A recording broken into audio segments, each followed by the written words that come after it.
me Sayyid Muhammad Hassan from mathhimath.com. Let's start with question number 5 of exercise number 4.5. The statement of this question is the given equations are x minus 1 and x square plus 4x minus 5. इसके अंदर हमने इसका reminder find out करना है। सबसे पहले तो हम यहाँ पे ये जो हमारा सेकंड पॉलिनोमियल है x square plus 4x minus 5, इसको एफ ऑफ एक्स के बराबर पुट कर लेते हैं और ये जो x माइनस 1 है इसको 0 के बराबर रखा, यहाँ से x की वैल्यू 1 आ गई। अब ये जो x की वैल्यू 1 है ये यहाँ एफ ऑफ एक्स में हम पुट कर देते हैं।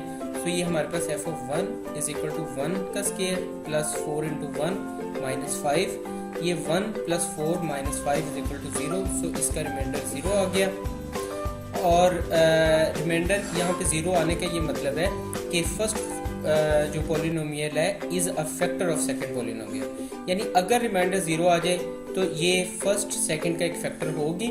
अगर रिमाइंडर 0 ना आए, कुछ भी आए, 0 के अलावा कुछ भी आ जाए तो वो फर्स्ट सेकंड का फैक्टर नहीं होगी।